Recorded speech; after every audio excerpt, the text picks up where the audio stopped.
was the fall of 1986.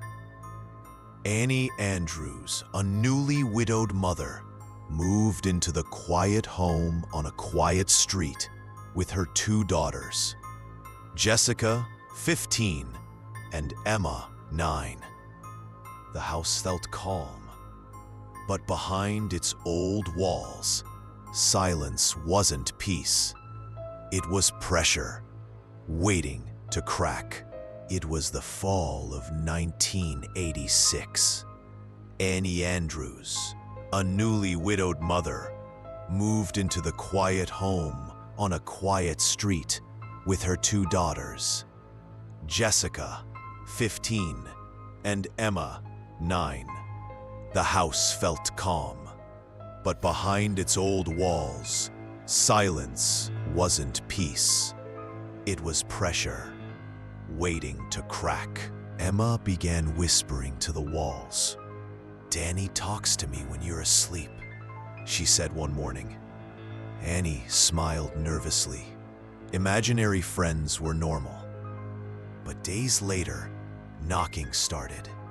In the walls, in the ceiling, always when no one was around. The house was listening, and it was answering.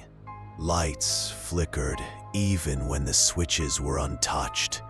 Annie found chairs moved, drawers opened. Then came the writing on mirrors, on the inside of closet doors. "I'm watching.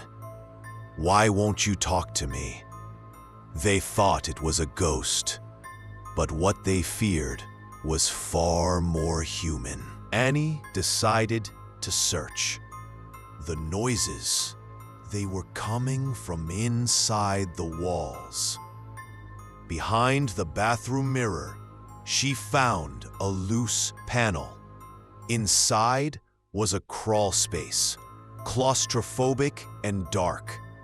She stepped in and found rotting food, a sleeping bag, and pages from a diary, ranting about Emma the angel. Someone had been living there, watching them. That night, the closet door creaked open, and Daniel LaPlante emerged, pale, hollow-eyed, dressed in Annie's dead husband's clothes, holding a hatchet. He had been in the house for months, crawling behind walls, watching Emma sleep. And now he was standing at the foot of her bed. Jessica screamed. Annie froze.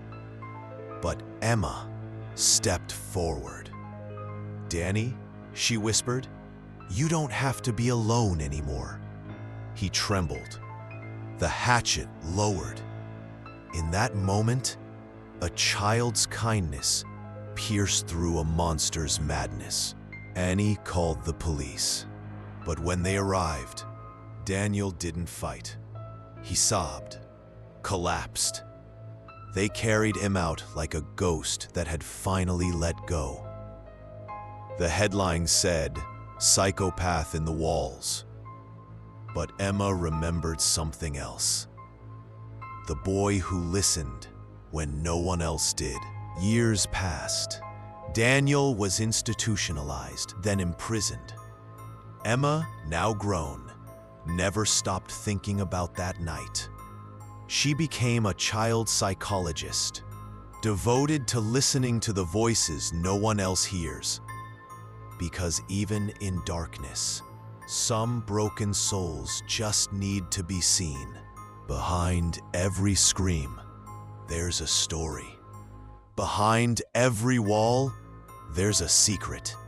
And sometimes, even horror hides a miracle. If this story chilled you, subscribe. Because the walls, they remember. Thanks for watching.